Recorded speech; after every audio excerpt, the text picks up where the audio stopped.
Oh my. Oh my gosh. Oh my. I have been so reluctant to add a drone as part of our equipment for filming our e-bike reviews because I crave simplicity so much, but this might be the ticket. This is the HOVERAir ProMax, and they claim it's easy to use. Usually I'm just pressing the record button on a GoPro or Insta360. That's how we make our reviews happen. But now I'm stepping out of my comfort zone. I have no drone experience whatsoever. All I've done is charged up the batteries and downloaded the app. And then we'll have some mini challenges. Can I really launch this drone with a push or a tap of a few buttons on my phone? Will it track me on a fast e-bike ride without losing me? And can my son fly this himself without crashing it?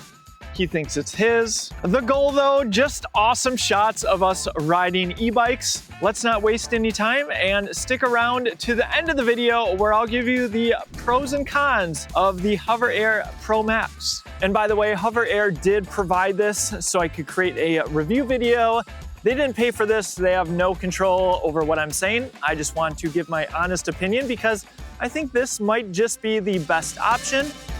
So first off, pricing on the X1 Pro Max is currently $699. I'll throw an affiliate link in the description in case you want to support our efforts.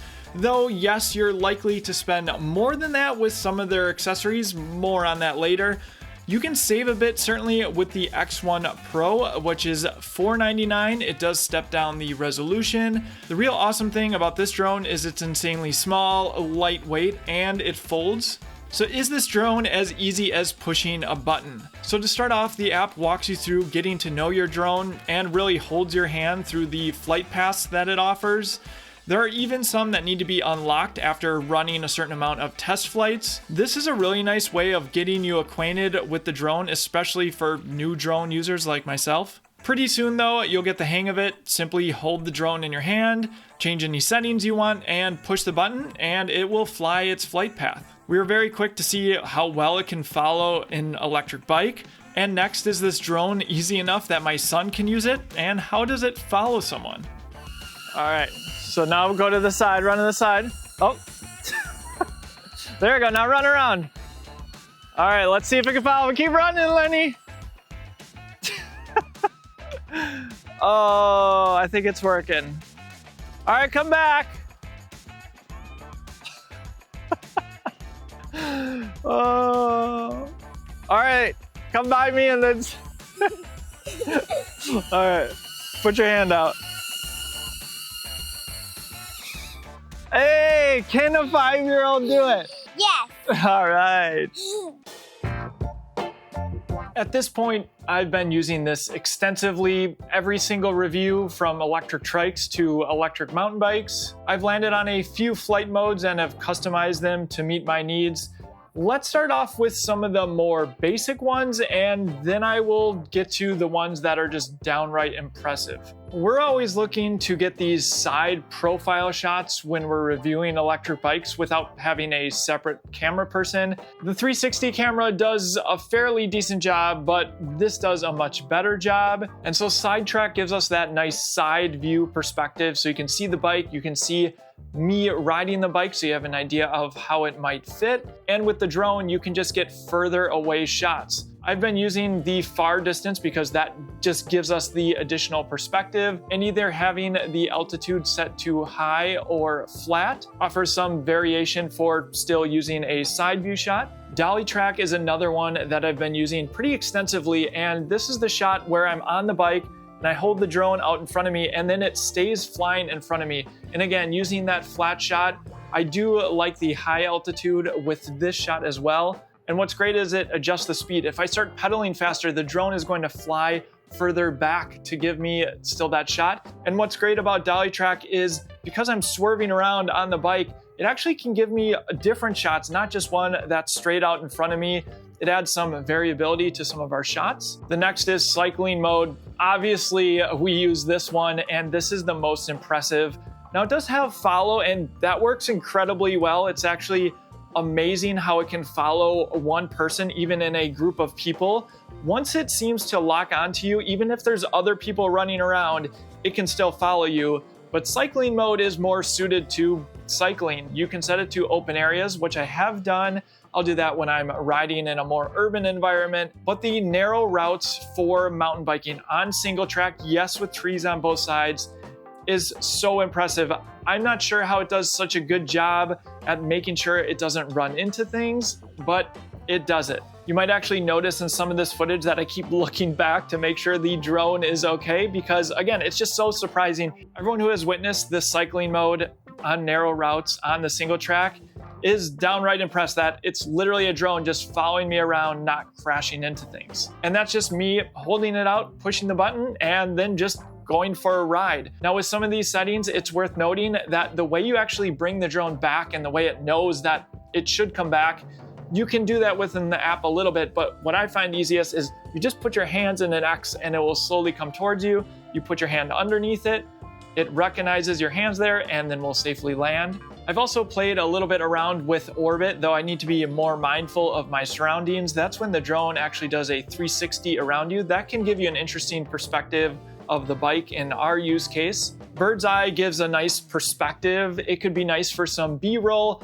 though I happen to live very close to an airport, so I need to be certainly mindful of that. And for those looking for a more unique shot, I've been using dolly zoom a little bit. Just gives a little bit of a warped perspective when you use that one. But moving forward, for simplicity purposes, I see us using that side track, dolly track, and then cycling mode. That's going to give us all the angles that we really want for our review videos. All right, pros and cons time. This is certainly one of those instances when I think, why didn't I get this sooner? I'm not aware of another drone on the market like this. It seems like it was designed for my use case. Everything I would want in a drone feels like it's in here. That starts with it being just simple to use. Put it in your hand, select what flight path, and hit the button, and you're pretty much good to go. For my purposes, one of the huge benefits is just it is so incredibly small. I didn't even talk about this cage, but it's extremely durable. They actually give you a sample so you can try to break it, which you can't. So I can just put this in a pocket, maybe a fanny pack. If I have to go on a flight and film a review, I'm certainly going to bring this with me. It doesn't take up much space at all. I have it in a nice carrying case with all the batteries as well as the charger. And because of that, it doesn't disrupt my process of how I film review. Just bring this with me, and as long as I have my phone, which I do, I'm good to go. Next, the app. It's incredibly easy to use. In fact, I would recommend using the app over trying to select everything in here, because you have an exact idea of what you have the settings set to, especially if you're flying in areas where you maybe don't have a ton of room. And so I can film, say, a side track, change the altitude from flat to high to get that different shot, and it's just connected with my phone, super easy. Next, the tracking is very impressive. The only issues I've had with it is if it's not facing my face, it'll say it can't find the target. But once it gets into the air, I haven't had it lose me yet. And my son loves that follow mode, and it hasn't lost him either. Also related to the app, they just keep making updates. I think I've had 3 firmware updates. They've gone flawless so far. They've even added a new flight mode. It's called Spiral. I'll probably be trying that one out. Next, for the considerations, it should go without saying that this is a drone and you need to be aware of your surroundings. Now, this does have a manual mode. You can actually control it with your phone. I actually found it pretty intuitive, having never flown a drone before, but they also sell a separate control if you want full control. There's tons of drones though with controls, so I don't think that's quite where the HOVERAir is differentiated. It's all about the pre-planned paths and flight modes. And so the best way to explain this, in my opinion, is picture yourself as actually the remote control for the drone. That means when you put it in sidetrack, it's going to fly next to you. So you need to kind of be aware. Are there trees in the way? I know it has some rear accident avoidance, but if it's in sidetrack and there's a bunch of obstructions to the side of it, it's going to run into them. Probably the best example of this is when I was out on a double track trail. I had it in sidetrack. I was aware of the distance, and there's just one tiny plant sticking up, and the drone happened to hit it.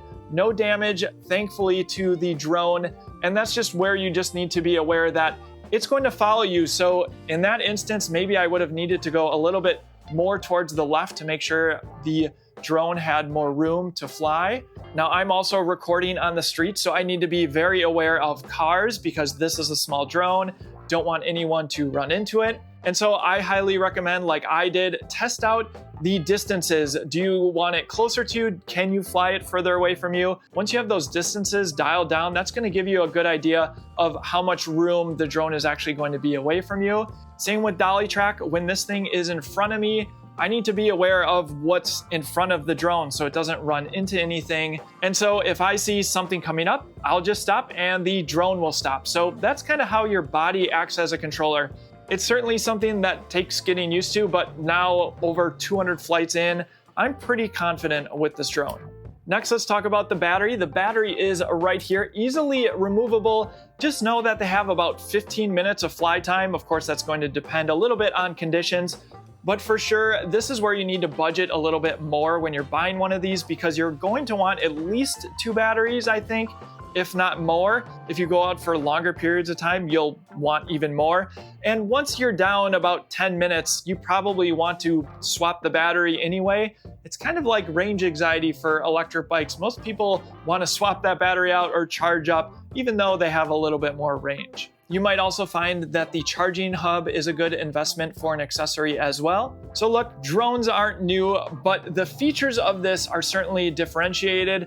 As I've said, I feel like this drone was made for me. I'm going to use it in every single review video, so you'll continue to see drone footage. I've spent thousands of dollars on Insta360s, GoPro cameras for our entire team, and it feels like a pretty modest expense for the additional shots we can get with this drone. You can check further details down in the description if you're planning to pick one up and this review helped. Using our link certainly helps the channel. I'll be hanging out in the comment section and I'll also be updating it with any further thoughts as I continue to use the drone. Thank you so much for watching and I'll see you in the next one.